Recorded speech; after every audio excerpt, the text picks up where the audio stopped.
SSC 2026 ব্যাচের শিক্ষার্থীরা, তোমরা কিন্তু বোর্ডে এসএমএস পাঠিয়ে তোমাদের রেজাল্ট সবার আগে দেখে নিতে পারবে। সো বোর্ডে এসএমএস পাঠানোর জন্য তোমরা তোমাদের ফোনের মেসেজ অ্যাপে চলে যাবে।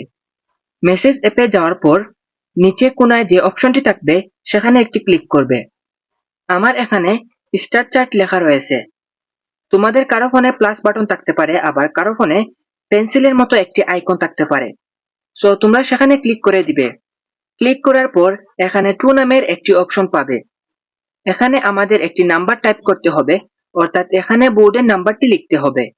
বোর্ডের নাম্বারটি হলো 16222, অর্থাৎ এখানে 16222 এই নাম্বারটি এখানে লিখে দিবে। তারপর ডান বা ওকে বাটনে ক্লিক করবে। এখানে একটি পেজ ওপেন হয়েছে। এখন তোমাদের একটি মেসেজ টাইপ করতে হবে। এখানে প্রথমেই লিখবে এসএসসি। এসএসসি লেখার পর একটি স্পেস দিবে। এরপর তুমি যেই বোর্ডের শিক্ষার্থী সেই বোর্ডের নামের প্রথম 3 অক্ষর বড় হাতের অক্ষরে লিখবে। ধরো তুমি ঢাকা বোর্ডের শিক্ষার্থী, তাহলে তুমি লিখবে DHA। তুমি যদি বরিশাল বোর্ডের শিক্ষার্থী হও তাহলে তুমি লিখবে BAR। তুমি যদি সিলেট বোর্ডের শিক্ষার্থী হও তাহলে তুমি লিখবে SYL। তুমি যদি দিনাজপুর বোর্ডের শিক্ষার্থী হও তাহলে তুমি লিখবে DIN।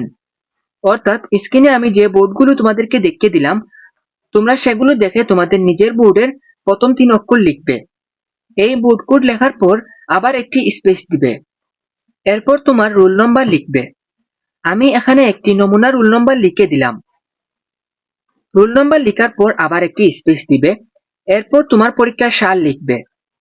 তোমরা যেহেতু 2026 সালে পরীক্ষা দিয়েছো, তাই এখানে লিখবে 2026। অর্থাৎ পুরো মেসেজটি হবে এসএসসি DHA, এরপরে তোমার রোল নম্বর, অর্থাৎ আমি এখানে নমুনা রোল নম্বর 1 2 3 4 5 6 লিখলাম। এরপরে তুমি 2026 লিখবে। এগুলোর মাঝে অবশ্যই স্পেস দিতে হবে। এরপর মেসেজটি সেন্ড করে দিবে। তবে মেসেজ পাঠানোর সময় তোমার ফোনে প্রায় 3 টাকা ব্যালেন্স থাকতে হবে, অর্থাৎ প্রায় 2 টাকা 66 পয়সার মতো। এভারেজ 3 টাকা ধরে নিতে পারো। এই টাকাটা বোর্ড তোমাদের কাছ থেকে কেটে নিবে। যদি পর্যাপ্ত ব্যালেন্স থাকে তাহলে পরবর্তী এসএমএস এর মাধ্যমে প্রায় 1 মিনিটের মধ্যেই তোমার রেজাল্টটা চলে আসবে। স্ক্রিনে যে রেজাল্টটা দেখতে পাচ্ছ এটি একটি নমুনা রেজাল্ট। রেজাল্টের এসএমএস সাধারণত এই ধরনের হয়ে থাকে।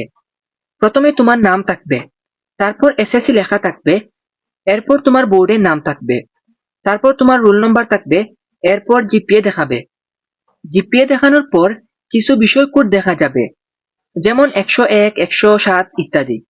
এগুলো কিন্তু তোমার প্রাপ্ত নম্বর নয়, এগুলো হলো বিষয় কোড। যেমন 101 বিষয় কোডের সাবজেক্টে তুমি A- পেয়েছো, আবার 107 বিষয় কোডের সাবজেক্টে তুমি B পেয়েছো। ধরো 107 হলো ইংরেজি, তাহলে ইংরেজিতে তুমি B পেয়েছো। এভাবেই এসএমএস এ বিষয়ভিত্তিক গ্রেড দেখানো হয়। আশা করি বিষয়টি তোমরা বুঝতে পারছো। আর তোমরা যখন ওয়েবসাইট বা ব্রাউজারের মাধ্যমে রেজাল্ট দেখতে যাবে, তখন হাজার হাজার, এমনকি লক্ষ লক্ষ শিক্ষার্থী একসাথে রেজাল্ট দেখতে প্রবেশ করে। ফলে অনেক সময় পুরো সার্ভার স্লো হয়ে যায় বা ডাউন হয়ে যায়। এই কারণেই অনেক শিক্ষার্থী দ্রুত রেজাল্ট দেখতে পারে না। কিন্তু এসএমএস এর এই সহজ পদ্ধতিতে তোমরা খুব সহজেই রেজাল্ট দেখতে পারবে।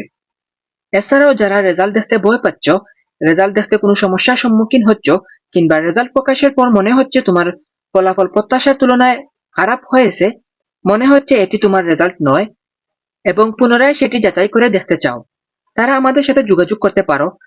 আমরা তোমাদের মার্কশিট সহ সম্পূর্ণ নির্ভুল রেজাল্ট দেখে দিতে সর্বোচ্চ সহযোগিতা করব। পাশাপাশি রেজাল্ট সংক্রান্ত প্রয়োজনীয় পরামর্শ এবং পরবর্তী করণীয় সম্পর্কে গাইডলাইন দেওয়ার চেষ্টা করব। আশা করি তোমরা সবাই বিষয়টি বুঝতে পারছো। এবং রেজাল্ট প্রকাশের পর বোর্ড চ্যালেঞ্জ থেকে শুরু করে কলেজ ভর্তি পর্যন্ত বেশ কিছু গুরুত্বপূর্ণ ধাপ রয়েছে। সেই ধাপগুলো কিভাবে সম্পন্ন করতে হবে সে বিষয়ে আমরা ধারাবাহিকভাবে গাইডলাইন ভিডিও নিয়ে আসব। সো তোমরা সবাই আমাদের ইউটিউব চ্যানেল এবং ফেসবুক পেজটিকে অবশ্যই সাবস্ক্রাইব এবং ফলো করে রাখবে।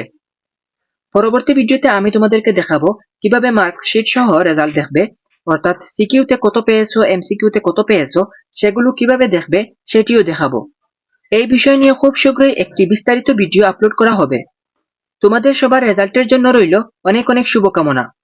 তোমাদের সবার সুস্থতা ও সুন্দর ভবিষ্যৎ কামনা করে আজকের ভিডিওটি আমি এখানে শেষ করছি। দেখা হবে পরবর্তী ভিডিওতে। আল্লাহ হাফেজ সবাইকে।